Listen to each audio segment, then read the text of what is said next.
Hey, what's happening, YouTube? Nitro Rednecks back with another video. Snowmobile video. Artie Cat.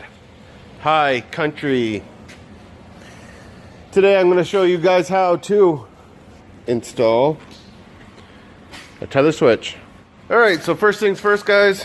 You need to take off the side covers. So this one side cover, pretty simple.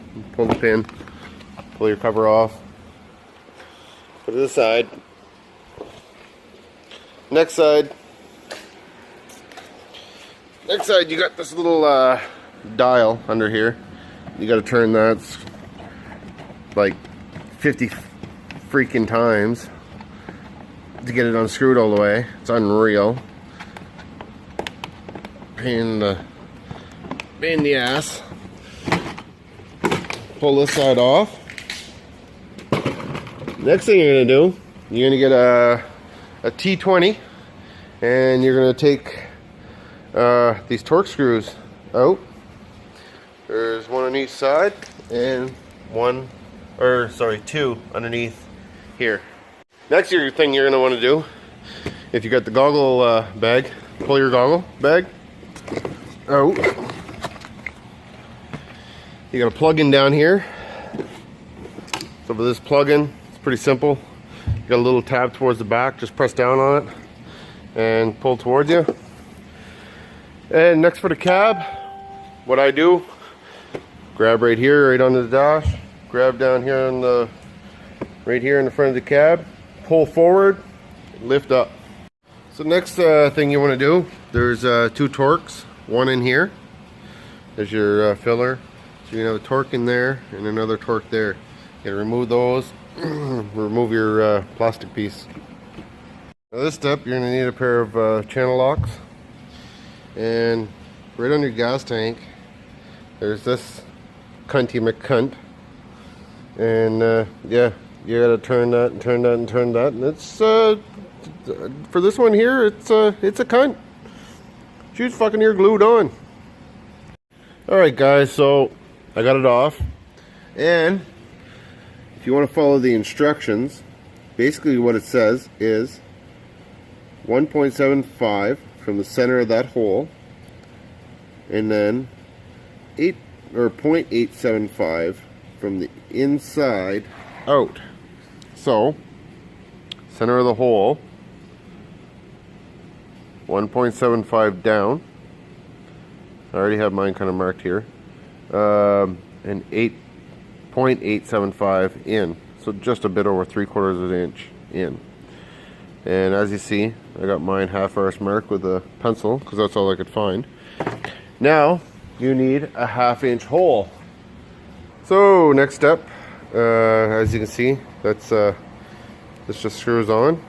Unscrew that, put it inside your hole, tighten it down. So now it wants me to well, I have to remove the seat, remove the tank to gain access to the wiring harness that I have to splice. Well, not really splice, but just add this to. So to remove your seat, same thing. I got a, I don't know what size this is, T25 right here. And you're gonna have a torque under here. Move the torque, remove your seat, pulls right off. So next thing, you have your plastic panel here. Just pop these two tabs. This comes right off. Sit to the side. Next, you're gonna need, to me it looks like 10mm. And we're just going to slide this tank back a little bit. Yeah, so here's the bolts. They're all 10 mils. And so what you're going to do, yeah, that one fell out. So just pull these off. So to remove your tank, as I said, you remove your seat. Then you have to remove the nuts from your solenoid. The two here. And you'll have two here, These ones here were a 9. These ones here were in 10 or 11, I believe. And then you have to remove the bolts from your battery. That's it for there. Then you have this one plug-in that's running to your fuel pump. And then you got this hose clamp that goes to your filter. Filter's right here. Remove all that, and then you're good to pull your tank off. Alright guys, so I have the connector here. It's the one that's connected to your coolant tank right here. And this bottom connector is the one you need. So reading the instructions here, it's telling me the black/blue, purple/red. I'm gonna go by the wire color because it specifically says here blue, black and blue, purple and red. If you go up here to the last instruction, using a rounded 1mm tool, remove the black/blue and the purple/red wires from the main harness handlebar connector. So I'm gonna go 1, 2, and push those wires out. I got them in. What I did, I pried the top of this cap off. You see on the sides. Anyway, I just pried up on this a little bit. Remove that. This here, I completely removed it. In the instructions it says not to remove it completely, but I completely removed it. If you do completely remove this like I did, make sure all your wires, have a look at your wires and make sure that your lock, there's a little lock, I'm not sure if it's going to focus, that little lock right here is all facing the proper way to get locked back in. The only issue I had with these wires, putting them through the holes, there's a rubber seal between here, inside of here, and anyway, I had a little bit of a tough time finding the factory hole to get it shoved down through, because you know it's a pretty tight fit to make a good seal so no water gets in. So the next step, it says to follow these wires here. These are the original wires that was in this plug-in.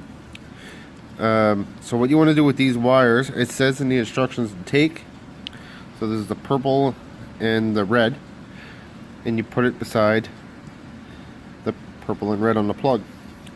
The blue and the black, put it in the hole beside the blue and the black. So same thing again, I removed my cap because I wanted to know which way these wires had to go to get locked in. So as you can see, the top is just bony and the bottom is a little bit beefier on the bottom. So as you can see, I got my purple, blue and blue. I got all my wires facing the right way. Now it's to reinstall the cap. Alright guys, so I wasn't following the directions completely as advertised, I guess, and I had to just unscrew this. I had my hole drilled. That's supposed to be the last step, is drill your hole. Anyway, and I did that as soon as I took it off, basically. No big deal.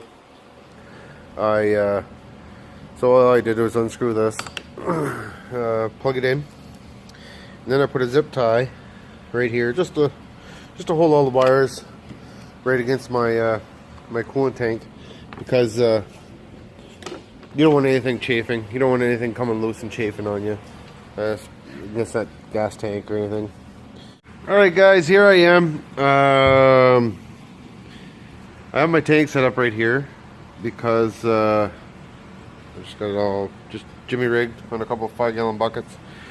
The issue I had, I put my tank on, and well, I put my tank on, Had everything pretty well set up. I didn't have everything together. I wanted to make sure that this was going to work before, you know, I fully put the entire sled back together. And I started the sled up, hit the kill switch, and sled wouldn't shut off. So I unplugged the tether switch, sled wouldn't shut off. So what I did, I unhooked my fuel pump right here, that wire right here. I unhooked that, and eventually the sled died. So I was thinking maybe it had something to do with the hood, because as you can see, you got this big plug in here, and that plugs into your dash on the hood. Plug that in, pulled it over, cranked it, started, same thing, nothing. So what I figured out, what happened was this screwdriver right here. It says use a 1mm round, whatever. I thought this was going to be small enough. It is really small, but it wasn't small enough. So what happened was, inside of here, I had this cap off, by the way, then I pushed them through. But as you can see from this video, what these look like, I'm not taking this apart again. The little tiny tabs that connect these little needle prong things, this was too big, and inside of here it flattened those little connectors. There's a little machine anyway, and it flattened it out, and what happened, these weren't connecting. So I had to take this all apart, and I opened up the inside of the wire, and the bottom piece, I actually just spread it, I pulled it back up just so that I would make a good connection again. And I just tried the sled, and it works. So yeah, just a heads up, if you go to hook up tether switch, and same thing, you don't have the right size of screwdriver or whatever, and that's your problem right there. Alright guys, so I basically have it all back together after that whole episode of taking it back apart and spreading those inside of those wires so that they're connected properly. The only thing with this, I find, as you can see, the tether switch is kind of close to the breather right here. I do have room over on the side here. I think if I ever did this again, I'd move it over a little bit more, just a little bit, maybe an 1/8 of an inch, maybe, yeah, probably even 1/4 an inch. There's probably lots of room for 1/4. So just to give you a rundown, everything works. Kill switch works.